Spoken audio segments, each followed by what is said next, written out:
Samtang ato guys sigutan karon sa atong programa karon kabuntaga mga kaigalaan ag kasikas kagahapong adlaw.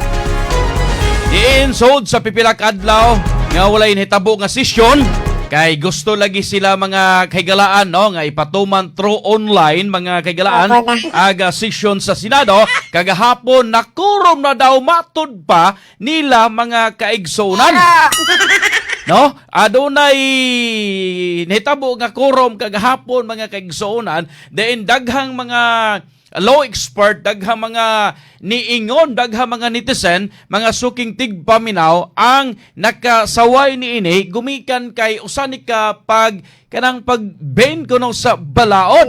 Usa kuno pag twist mga suking tigpaminaw kung unsay nalatid diha sa Constitution mga kaigalaan. Morning atong tukion na karong adlaw mga suking tigpaminaw karong gabuntaga di sa tuga Tolomano no padayon Pilipino, and then mga pamahayag usab sa atong mga senador no adunay mga senador nga labi na ni former no kuan naman kuno official na numpa na magkagahapon no si Senate President pro tempore Sherwin Gatchalian no na mo'y mudala sa rinda sa Senado isip presidente mga kaigsunan no gibatikos ni sa minority karon mga kaigsunan no kay majority na lagi kuno sila mga kaigsunan no gibatikos ni former Senate President Alan Peter Cayetano nga usa na ka matang sa illegal kobdita mga kaigsunan no bisan pa kuno no dili kuno makapahunong nila mga kaigsunan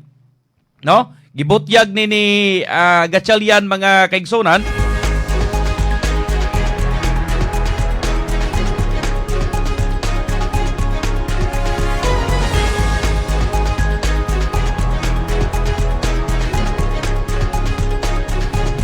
Ay lang padayon juri ang trabaho mga kaigsunan. Samtang ni si former Senate President Cayetano ningon nga wag niyo po kaming alahanin mga kababayan, okay po ako. They try to remove me. They can kill me, but they will not kill the idea of a democratic Philippines, mga kaigsunan. Mao nila mga pamahayag, no? Mga sukitig paminaw dato gisgutan usab kay nahimo mo gutong aligre mga kaigsunan kay kani si Senator Chis Escudero kaniadto dito mas majority. Karon ditapon no sa minority og nahimo na pud sila nga majority karon mga kaigsunan. But akong pangutana karon mga sungitig paminaw kung legal ba dili ba ni illegal mga kaigsunan. No, mo na dako ga pangutana karon sa kadaghanan mga suking tigpaminaw kay daghanan nagtuo, daghang mga ni-quote mga kaigsunan. But atong hisgutan na karon taud-taud mga kaigsunan kay kaning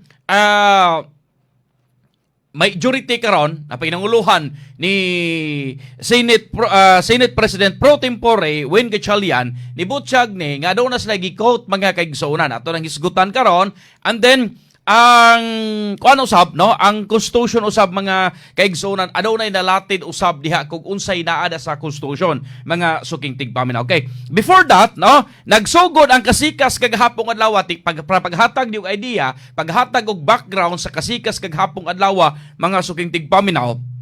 As of 4:30 PM mga kaigsunan no nagsugod ni adunay kanang pag-elect adunay pag-quorum mga kaigsunan. Before that, niabot ni si Senador Chis Escudero sa Senate plenary session diin nakamugna sila kaning 12 ka mga senador nga gikonsider nila nga kani usa ka kining quorum mga kaigsunan sa Senado.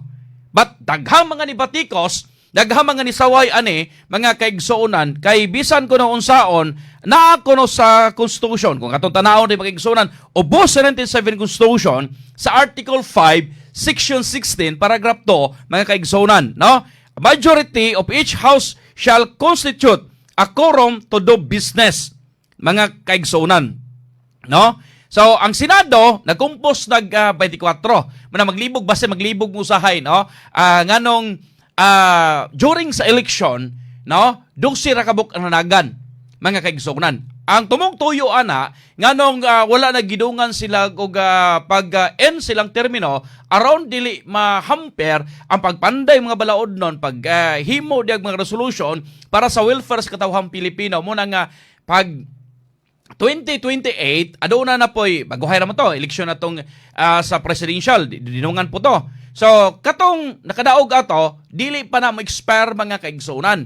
Didto pa na no sa after 6 years. But katong ni daog sa 2022, mga kaigsunan, like ani ni Senator Raffy Tulfo, no, ni Senator Robin Padilla, o guban pa diha, no, ma-end ilang termino by 2028 kay kana sila makadagan sila duha ka termino. Matang termino la tag-unom ka tuig, no? Ang presidente pod makadagan rag usa ka termino sa the same posisyon mga suking tigpaminaw. So pwede po na madagan pag vice presidente, senador, kongresista mayroong sa ubos mga kaigsunan pa di na kabalik. No? Unlike aning mga senador nga makadagan sila kung kwintahon na to kung buligan sa kagayunan, kung butaran pa gyud sa katawhang Pilipino, no? Mahimong 12 ka tuig ilang pagserbisyo. Bolero! Ang mga kongresista usab mga sugitig paminaw, no? Kani sila makadagan ni katulo ka termino, so matag termino lang tulo ka tuig mga kaigsunan. Okay. So now balikan na to ni mga kaigsunan ang kasikas kagahapon mga suking tigpaminaw. No? Ang usually no? Kung magsubay gyud ta, kung naa sa 1907 Constitution mga suking tigpaminaw, no? Kay 24 migod ka senador. So para mahimong makorom mga kaigsunan kinahanglan tag 13 ka mga senador nga as pagkasider to naa sa majority para makorom mga kaigsunan. Pati tabo kaghapon, no? 12 mga kaigsunan i-consider nila. Kay kato ko si Senator Ronald Bato de la Rosa. Wala na mo ito giapili lang kwenta. Naloko na. Si Senator Jinggoy Estrada, mga kaigsunan, nga kanang murag nagbalik-balik ba, no? Dito sa kaning mabugnaw nga lugar mga kaigsunan, no? Nibalik na usab. No, katulo naman ni nagbalik-balik mga kaigsunan gikan ba katong 2000 something, no? Pag na po sa 2010 above, no? Karon na sigundaan nakatuluhan jud mga kaigsunan ani mga kaso sa plunder kaniadto may hinumduman na to kani si former senator di pa ni former ha senator pa ni ha wa pa man nataktak, no? Senator Jinggoy Estrada nga lang bigit ti kanadto sa Witing mga kaigsunan. Sunod kato na pong unsa tong panahon bitaw nila mga kaigsunan nga pork barrel mga kaigsunan. Karon na pod adunay mga allegations mga sugitig paminaw kabahin aning kickback, no, sa flood control scam mga sugitig paminaw na ang schedule unta, no, sa hearing karong adlaw but since nga bag-o ng mga chairman, no, sa committee sa Senado diin ang nikupot sa Senate Blue Ribbon Committee si Senator Erwin Tulfo ni move ni karon mga kaigsunan. Doon to kasi makasikas may tabo karong adlaw kay niingon no, sa akong balikon pa mga kaigsunan. Kani si Senator Alan Peter Cayetano nga nagtuo siya siyang kaugalingon nga siya gihapon ang Senate President ingon na nga ipadayon gihapon nila ni karon. Matitubag ba ni mga kaigsunan usab si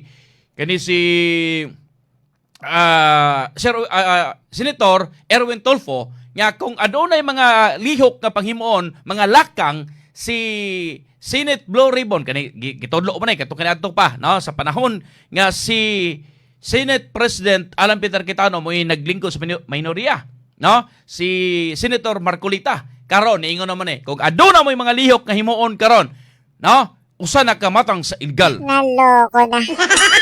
Hastang kalibugan ni karon mga kaigsunan, no? Dagha mga interpretation ani mga sugintig paminaw, dagha mga abalidaran ani karon mga niingon mga sugintig paminaw nga kuang gyud kanang di gyud na pwede mahitabo mga kaigsunan. Kung ato lang tanawon dire, ubos sa 1907 Philippine Constitution, mga suking tigpaminaw, ang quorum mahitabo lang mga kaigsunan kung adunay kanang at least 13 ka senators nga physically present now sa floor mga kaigsunan, the chambers, munang officially makasugod na ang votation mga kaigsunan. Okay. So, ang sila pod, sa ilang part, mga kaigsunan, nikot po ni sila, mga kahigalaan, no?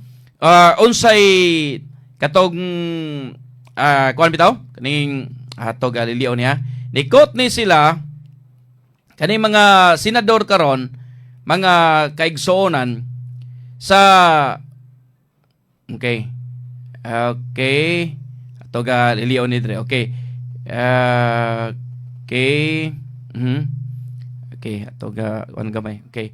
Nikot ni sila mga kaigsuonan sa ruling, no? Okay. Atong nahitabo, no, adunay kaning Avellino versus Cuenco, mga suking tigpaminaw, no, sa case mga kahigalaan. But atong tanawon kung atong kasubayon mga kahigalaan, no, aduna na gibas yan, aduna exemption if ever gawas sa nasod o wala des Pilipinas sila mga sukitig paminaw mo nay business nila mo nay basihan ato na further discuss karon ka taud mga sukitig paminaw kay daghan na nagtuo aning paningkamot karon sa majority nga ang tumong tuyo nila ani kay aduna man sila mga pamahayag pod ato gi-discuss sa karon taon mga igsunan nga para dili kuno mahamper mapadayon ang pagpandig mo which is sakto pod mga sugitig paminaw but aduna pay mas lawom ana mga kaygalaan aron no para tutok aning impeachment trial batok ning Vice President Sara Duterte mga kaygalaan mo nay usas mga gituhuan sa kadaghanan na nagpursige, nagtukmod kanila nga himuon ang mao nga quorum mga kaygalaan para sila na mag-domain mga kaigsunan kay pag once gali kung ikaw na diha o kamo na diha na member mo sa majority kamo na may ang bag-o na aduna nay bag-o nga mga Senate chairmanship mga sugitig paminaw so ilista na ang pinaka gipangdudahan na ni karon sa kadaghanan mga kaigsuonan kaning investigation no pang-ilisa na kay basin ba daghang mga nagtuhog nga basin adunay mahitabo ga pag doktor o niya mga kaygalaan kani mo yung pagtuo kay daghan ra bang nagtuo mga sugitig paminaw nga aduna pay ubang mga senador nga tigdawatan ani mga kickbacks mga kaygalaan no then daghan po nagtuo ani nga ning Senator Chis Escudero usab sa line up mga kaigsunan na una na gipahibalo nga aduna pay dugang 7 ka mga senador ang posible pa sa kaso mapriso mga kaigsunan nagunhaw na tingali ni si Chis Escudero no nga iyay kagwapa pa ba ni Heart Bolero! Gwapar ba sa mga asawa ni mapriso ko ani wala koy kadog-dog panahon sa kagabion. Wala koy kalambing-lambing. Ani basig musunod ko ni Senator Jingo Estrada. Kay si Jingo Estrada mga sugitig paminaw tuwa naman ito sa mabugnaw nga lawak mga kaigsunan. Bolero! No, una itabua karon nga basin daghang nagtuo nga mao na hinungdan but no ato gay discuss sa karon taon mga sugitig paminaw kanila mga pamahayag kung katuhuan ba ni o dili mga sugitig paminaw. Okay?